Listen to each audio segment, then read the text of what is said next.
नमस्कार, अपना उत्तर प्रदेश लेकर मैं हूं आपके साथ संदीप निरंजन सरकार। नोएडा के सेक्टर 33 स्थित Tirupati eye centre and research institute, यहां पर आपको बता दें, नोएडा से आपको एक खबर बता रहे हैं जहां पर मायो स्टॉप क्लिनिक कारगर साबित होगा, ये कहा गया है। और नोएडा के सेक्टर 33 स्थित Tirupati eye centre and research institute की ओर से मायोस्टॉप क्लिनिक का उद्घाटन किया गया है, जिसमें मुख्य अतिथि के तौर पर नोएडा के additional police commissioner Suresh Rao Anand Kulkarni मौजूद रहे। Tirupati eye centre and research institute की डायरेक्टर डॉक्टर मोहिता शर्मा ने बताया कि आजकल ये देखा जा रहा है कि माइनस नंबर के चश्मा आजकल बच्चों में बहुत लग रहे हैं और बहुत जल्द लग रहे हैं। आज से 3-4 साल पहले बच्चों को जो चश्मा लगता था उधर से 12 साल की उम्र में लगता था और 18 की उम्र में रुक जाता था, लेकिन आज की तारीख में बच्चों को बहुत ज़्यादा चश्मा लग रहा है, जिनको रोकने के लिए मायोस्टॉप क्लिनिक कारगर साबित होगा।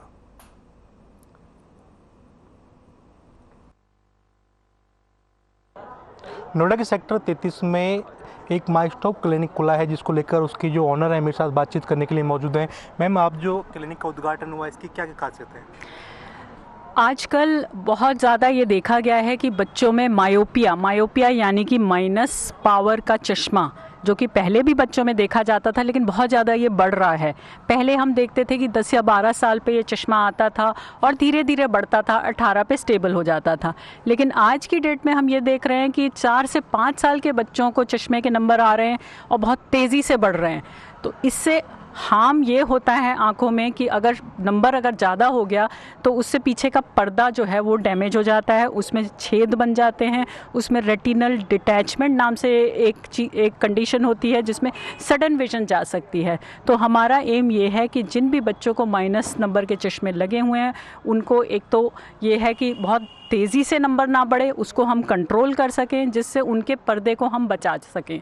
और पर्दे के अलावा जो काली पुतली या ब्लैक पोर्शन होता है, जिसको हम कॉर्निया कहते हैं, उसमें भी कई बार डैमेज आता है नंबर की वजह से, जिससे केरेटोकोनस नाम से एक बीमारी होती है। तो इसको भी हम टाइमली पता कर सकें, जिससे हम इन दोनों के हार्मफुल इफेक्ट से बचा सकें, बच्चों को पार्शियल या कंप्लीट ब्लाइंडनेस ना हो। तो ये जो मायोस्टॉप क्लिनिक है, इसका एम यही है कि हम इन्वेस्टिगेशंस करके ये देख सकें किस बच्चे की आंख में क्या प्रॉब्लम आ रही है, और केवल उसे एक सिंपल चश्मे का नंबर ना लेके हम ये भी बता सकें कि इसमें जो नुकसान है उससे हमें बचना है, जिससे कि बच्चों की आंखें सेफ रहें। छोटे छोटे बच्चे आर्किट में फ़ोन चलाते हैं, तो इससे इसमें क्या साइड इफेक्ट होता है, ज़रा बताएंगे? ये जितना भी मायोपिया बढ़ रहा है, ये माइनस का नंबर और बहुत जल्दी आ रहा है, ये इसका मेन कारण ही ये स्क्रीन्स हैं, क्योंकि इतना स्क्रीन पे एक्सपोजर हो रहा है बच्चों का, उसकी वजह से आँख के इंटरनल मसल्स ओवर एक्टिव होते हैं, जिसकी वजह से पावर और तेज़ी से बढ़ता है।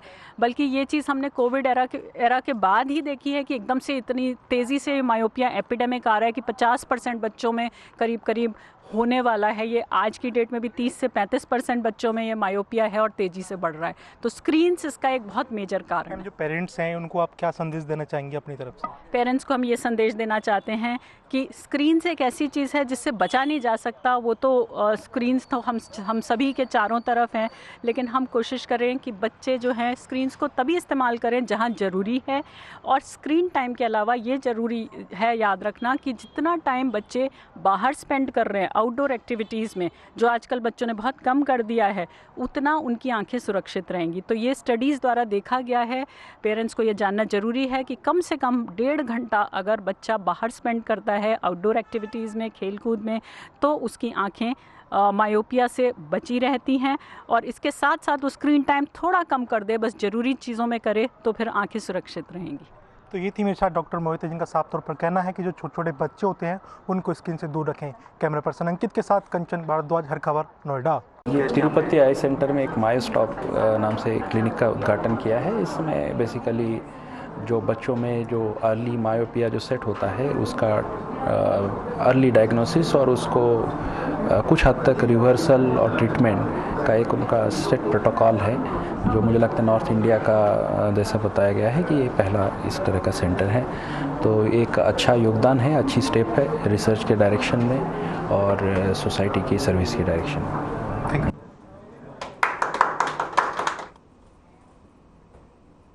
तो वहीं छत्तीसगढ़ स्थित जनपद राजनांदगांव के डोंगरगांव विधानसभा क्षेत्र में सीएम योगी जनता के बीच पहुंचे, जहां सीएम योगी ने जनता को संबोधित किया। क्या कुछ कहा, आपको सुनाते हैं।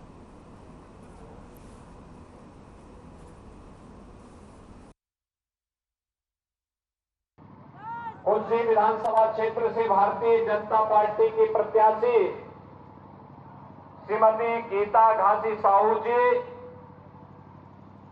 पूर्व सांसद श्री प्रदीप गांधी जी, पूर्व जिला पंचायत अध्यक्ष श्री दिनेश गांधी जी, पूर्व विधायक श्री केदूराम साहू जी, विधानसभा प्रभारी डोंगरगांव श्री शिव चंडाकर जी, चुनाव संचालक डोंगरगांव श्री नीरू शर्मा जी, चुनाव के सहसंयोजक श्री लक्ष्मी नारायण गुप्ता जी, भारतीय जनता पार्टी के मंडल के अध्यक्ष श्री राम कुमार गुप्ता जी, बोधीराम साहू जी, वरिष्ठ नेता पवन जैन जी, स्वरूप चंद जैन जी, धनराज ठाकुर जी, श्रीमती जागृति यदु जी, श्रीमती इंदुमती साहू जी,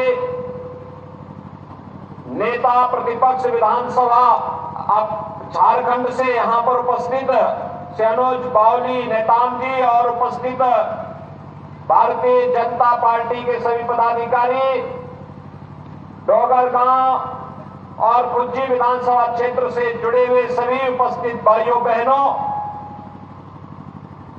छत्तीसगढ़ की इस पावन धरा को नमन करते हुए मैं आप सबका हृदय से अभिनंदन करता हूं।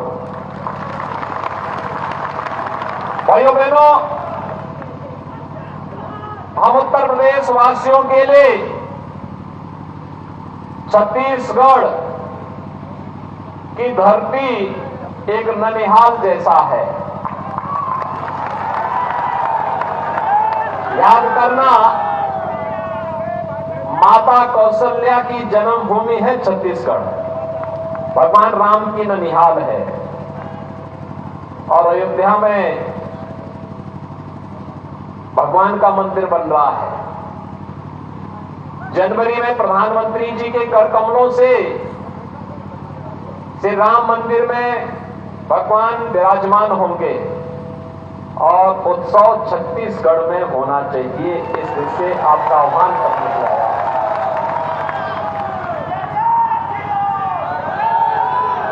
भाइयों बहनों, छत्तीसगढ़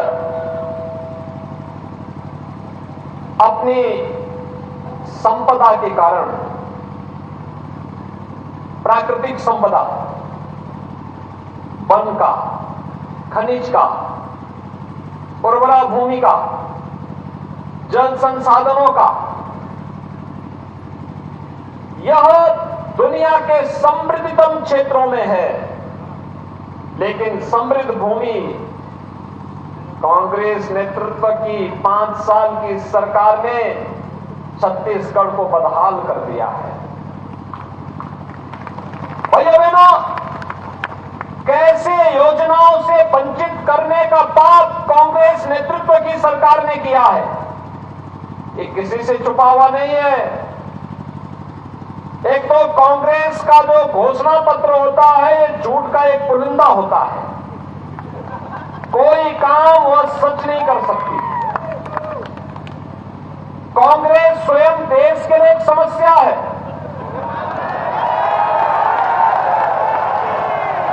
आतंकवाद की समस्या कांग्रेस की देन, नक्सलवाद की समस्या कांग्रेस की देन, अराजकता कांग्रेस की देन, भ्रष्टाचार कांग्रेस की देन और गरीब के मुंह से निवाला छीनना भी एक कांग्रेस की ही देन है।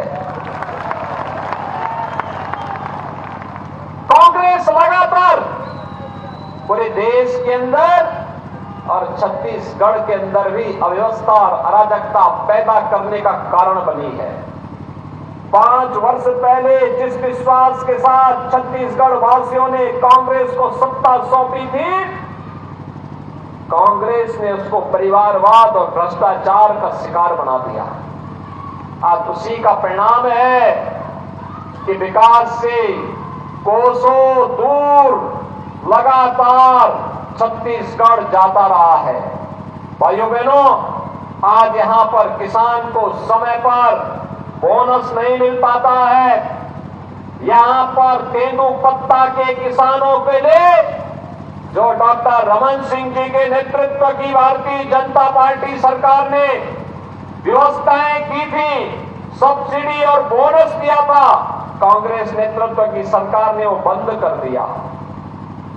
अन्नदाता किसानों का शोषण किस हद तक, 1300 करोड़ रुपए का गोबर घोटाला कर दिया इन लोगों ने।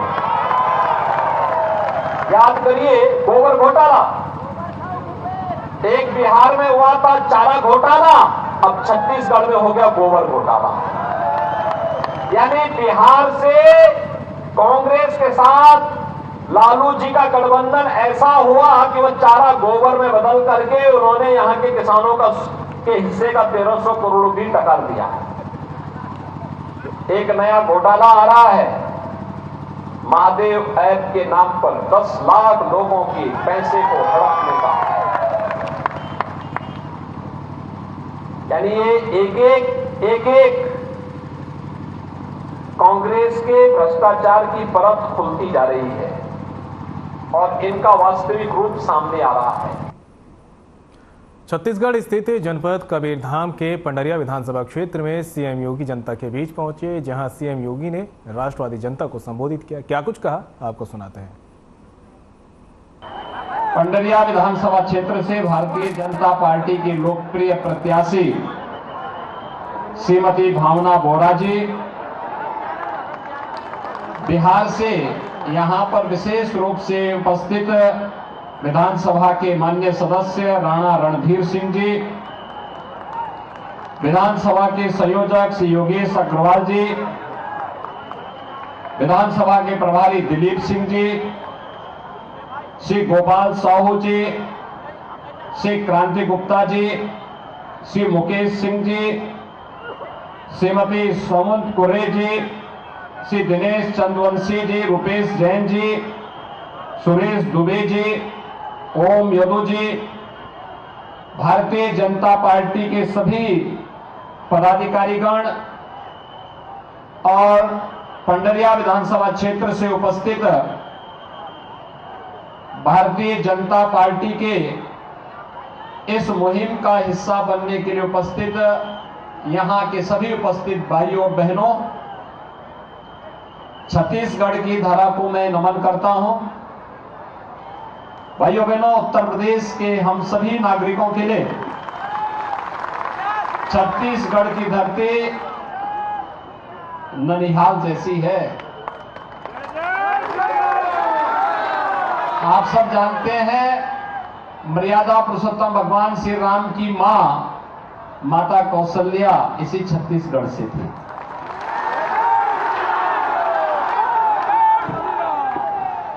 और इसीलिए हर उत्तर प्रदेश वासी छत्तीसगढ़ के साथ इस आत्मीय भाव के साथ जुड़ा हुआ है। उत्तर प्रदेश में डबल इंजन की सरकार है।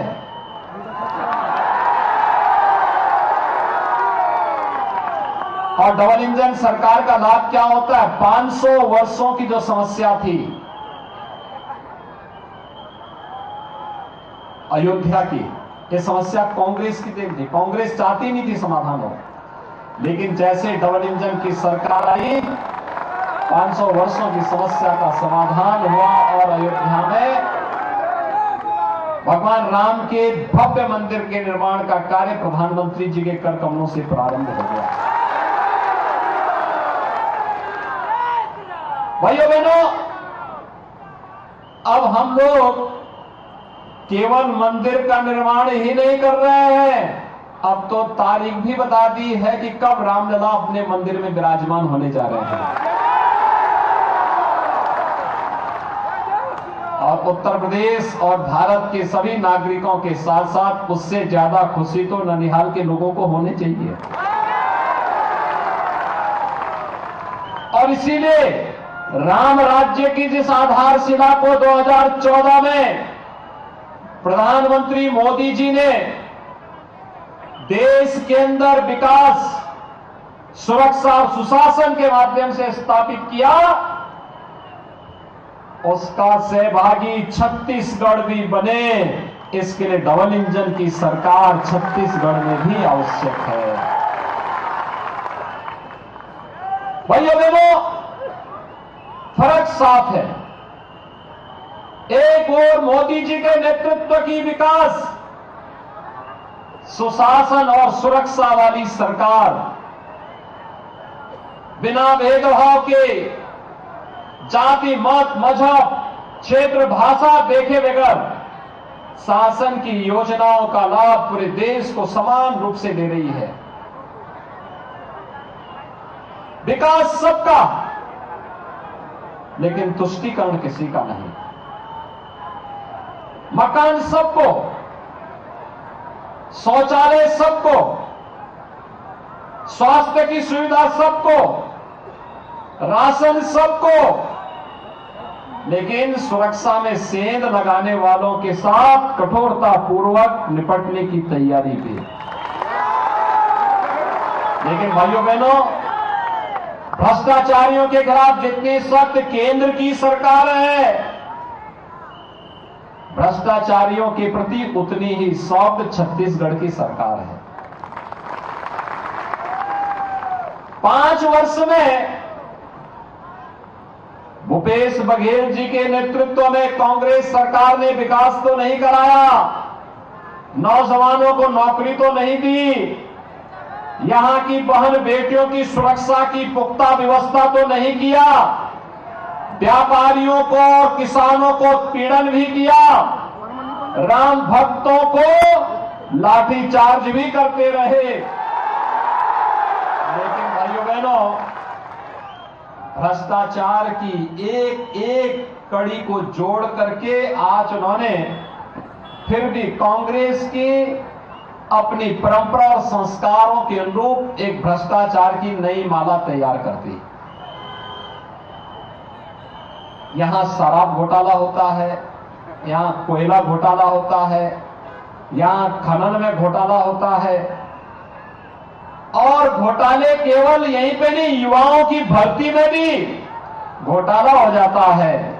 और यहां पर हमने तो पहले बिहार में ही सुना था चारा घोटाला, अब तो हम छत्तीसगढ़ में सुन रहे हैं गोबर घोटाला। लगता है बिहार का लालू जी का चारा यहां आकर के गोबर में बदल गया।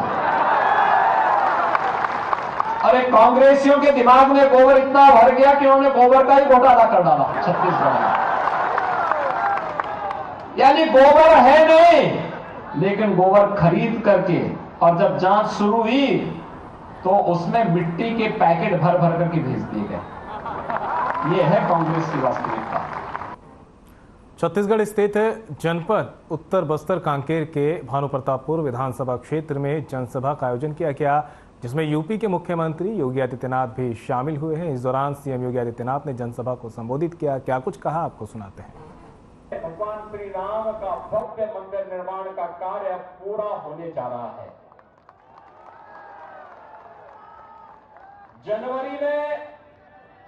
जनवरी में देश के यशस्वी प्रधानमंत्री जी के द्वारा राम मंदिर में प्रभु श्री राम की मूर्ति को स्थापित करने का कार्य संपन्न होगा। और आप सब जानते हैं कि यह अवसर होगा देश के अंदर राम राज्य की स्थापना की घोषणा का। राम राज्य का मतलब बिना भेदभाव के शासन की योजना का लाभ हर गांव, हर गरीब, हर किसान, हर नौजवान, हर महिला, हर दलित, हर वंचित, हर आदिवासी, हर वनवासी, हर गिरिवासी, हर एक उस व्यक्ति को जो आजादी के बाद से वंचित है, उस तक इन योजनाओं का लाभ पहुंचाने का। और इस दृष्टि से ननिहाल में कोई कमी न रह जाए, इसी के लिए आपका आह्वान करने के लिए विशेष रूप से इस बस्तर में मैं आया हूं। भाइयों बहनों, ये वही भूमि है जहां 14 वर्ष के वनवास के दौरान भगवान ने एक संकल्प लिया था, निश्चरहीन करो मही भुज उठाए तृणकील। उन्होंने एक संकल्प लिया था उस समय, और भगवान ने एक ही संकल्प लिया था, जब तक इन निशाचरों को, इन राक्षसों को मैं समाप्त न कर दो, तब तक ये मेरा संकल्प है कि चैन से नहीं बैठूंगा। और आज आप सभी बंधुओं से मेरा आह्वान होगा, हम सब छत्तीसगढ़ वासी आज संकल्प लें कांग्रेस के भ्रष्टाचार को सदैव के लिए दफन करने का। ये सरकार जो झूठ बोलती है, ये सरकार जो गरीबों के लिए आने वाली योजना को हड़प जाती है, ये सरकार जो किसानों पर अत्याचार करती है, किसानों का शोषण करती है, राम भक्तों का अपमान करती है, इस सरकार को एक भी क्षण रहने का अधिकार नहीं है, एक भी क्षण रहने का अधिकार नहीं है। और इसलिए भाइयों बहनों, लोकतंत्र के इस व्यवस्था में यह अधिकार आपके हाथों में है। अगर आपने सत्ता सौंपी है तो कान पकड़ करके उसको सत्ता से बाहर भी करिए, अगर वह आपके हितों पर कुठाराघात कर रहा है तो। और कांग्रेस ने तो यही किया है। एक कांग्रेस की प्रवृत्ति रही है झूठ बोलना, बहकाना, एक प्रकारेण सत्ता हड़प लेना, और सत्ता जब प्राप्त हो जाए तो प्राप्त होने वाली सत्ता को भ्रष्टाचार का अड्डा बना देना। आश्चर्य होता है हमें, पहले केवल माइनिंग का आरोप लगा था और माइनिंग के भ्रष्टाचार के कारण छत्तीसगढ़ में कांग्रेस सरकार को कटघरे में खड़ा होना पड़ा था। लेकिन अब माइनिंग के बाद यहां पे विकास की विभिन्न योजनाओं में भ्रष्टाचार की शिकायत भी आ गई, और इस शिकायत अब यहां तक पहुंच गई है कि भाइयों बहनों, इनके एक पार्टनर ने बिहार में चारा घोटाला किया था, इन्होंने छत्तीसगढ़ में गोबर घोटाला कर दिया। अब याद करिए, यानी गाय का गोबर भी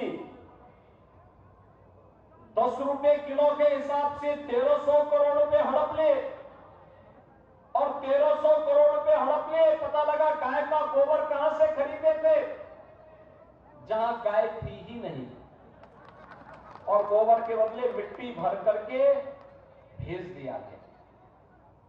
ये तो कांग्रेस की प्रवृत्ति है।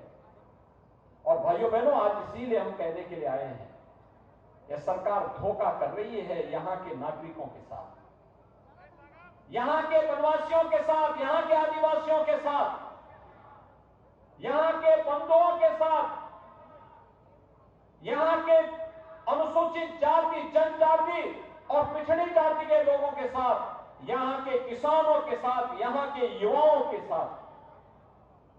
इस सरकार को विकास से कोई लेना देना नहीं, क्योंकि इस सरकार ने अपने घोषित एजेंडे के तहत छत्तीसगढ़ में रामनवमी के जुलूस पे लाठीचार्ज करवाती है, पर्व और त्योहारों को शांतिपूर्ण तरीके से नहीं मनाने देती है, लेकिन दूसरी तरफ लव जिहाद के लिए वर्ग विशेष के उपद्रवियों को प्रोत्साहित करके संरक्षण भी देने का काम करती है। लव जिहाद धोखे से हिंदू बालिकाओं के साथ छल और कपट करके बहकाने का प्रयास, उत्तर प्रदेश में हमने कानून बनाया, अगर कोई दुस्साहस करता है कानून के शिकंजे में कस करके उसको पूरी तरह तेल निकाल दिया जाता है उसका। भाइयों बहनों, हमें आश्चर्य होता है यहां की सरकार धर्मांतरण की अनैतिक गतिविधियों को प्रश्रय देती है। भोले भाले गिरिवासी, वनवासी, आदिवासियों को बहका करके उन्हें अपनी व्यवस्था के खिलाफ भड़काने का कार्य करती है और भाइयों बहनों, उन्हें सुविधाओं से वंचित करके बहकाने का जो पाप यहां की सरकार कर रही है यह क्षम्य पाप है। आप याद करिए, जिन बंधुओं ने हजारों वर्ष पहले त्रेता युग में प्रभु श्री राम के साथ खड़े होकर के उस समय इस पूरे क्षेत्र को राक्षस विहीन किया था, आज उन बंधुओं के साथ छल, ये तो भगवान के साथ छल करने जैसा है। और इसीलिए आज मैं आपका आह्वान करने के लिए आया हूं। एक कांग्रेस एक तरफ अन्याय कर रही है, अत्याचार कर रही है, भ्रष्टाचार फैला रही है, अराजकता फैला रही है, राम भक्तों को लाठीचार्ज करवाती है, तो दूसरी ओर इस सरकार के द्वारा लगातार यहां के लोगों को, यहां के नागरिकों को विकास की योजनाओं से वंचित करने का पाप भी किया गया। भाइयों बहनों, फिलहाल बुलेटिन में मेरे साथ इतना ही, दीजिए इजाजत, नमस्कार।